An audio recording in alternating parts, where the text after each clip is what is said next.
എല്ലാവർക്കും പാട്ടിഷ്ടമായില്ലേ? ഇനി നമുക്കൊരു കഥ കേൾക്കാം.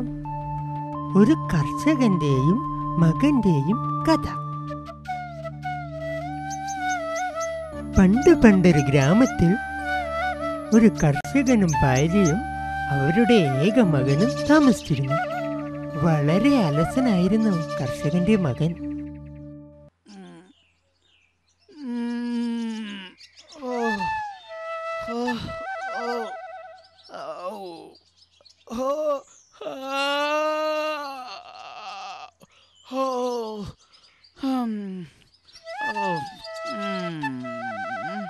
പ്രായപൂർത്തിയായിട്ടും അവൻ ഒരു ജോലിയും ചെയ്യാതെ മാതാപിതാക്കളെ ആശ്രയിച്ചാണ് ജീവിച്ചിരുന്നത്.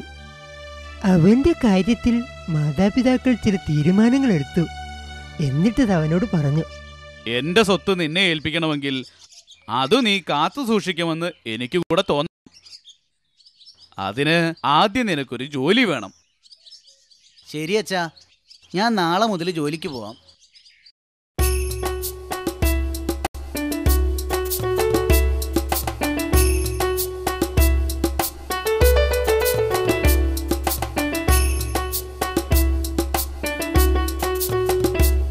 അങ്ങനെ അടുത്ത ദിവസം രാവിലെ തന്നെ അവൻ ജോലി അന്വേഷിച്ച് അടുത്തുള്ള പട്ടണത്തിലേക്ക് യാത്ര ആരംഭിച്ചു. പക്ഷേ അവൻ വളരെ ദുഃഖിതനായിട്ടാണ് അന്ന് വൈകുന്നേരം തിരിച്ചെത്തിയത്. അവൻ പട്ടണത്തിൽ ചെന്ന് അന്വേഷിച്ചതെല്ലാം വലിയ വലിയ ഉദ്യോഗങ്ങളായിരുന്നു. അതുകൊണ്ട് തന്നെ പഠിക്കാത്ത അവന് യാതൊരു ജോലിയും കിട്ടിയതുമില്ല. അവൻ വീട്ടിൽ വന്ന് ദുഃഖത്തോടെ ജോലി കിട്ടാത്ത വിവരം അമ്മയോട് പറഞ്ഞു.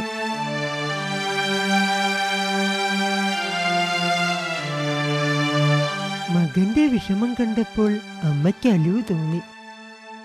നീ വിഷമിക്കേണ്ട മോനെ, ജോലി കിട്ടുന്നത് വരെ ഞാൻ നിനക്ക് കാശ് തരാം.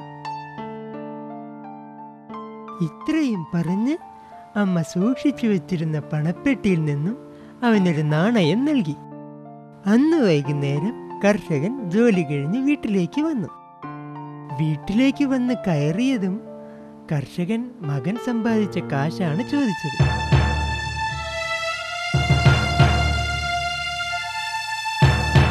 എന്നിട്ട് കർഷകൻ ആ നാണയമെടുത്ത് കിണറ്റിലിട്ടു. കഷ്ടപ്പെടാതെ കിട്ടിയ കാശായതിനാൽ അവന് യാതൊരു വിഷമവും തോന്നിയില്ല. അടുത്ത ദിവസം ജോലിയൊന്നും അന്വേഷിക്കാതെ തന്നെ വീട്ടിൽ വന്നവൻ അമ്മയോട് ജോലി കിട്ടാത്തതായി കള്ളവും പറഞ്ഞു. പാവം അമ്മ അവന് കാശ് നൽകി. അവനത് അച്ഛൻ്റെ കയ്യിലും കൊടുത്തു.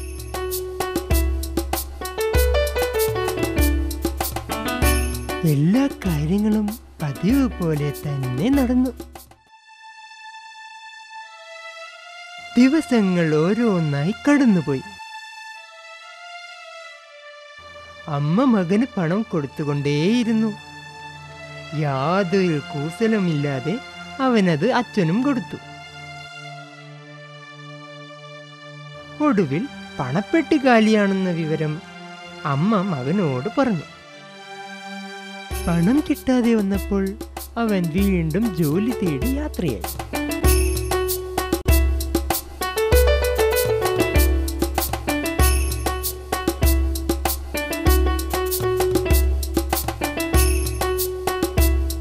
ഒടുവിൽ അവന് യോജിച്ച ജോലി തന്നെ കിട്ടി. കിട്ടിയ ജോലി അവൻ ആത്മാർത്ഥതയോടെ ചെയ്തു തുടങ്ങി.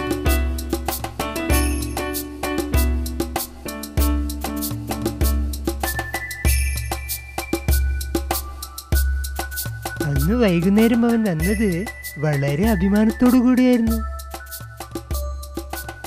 അധ്വാനിച്ച് കിട്ടിയ കാശും കൊണ്ടവൻ വീട്ടിലേക്ക് തിരിച്ചു.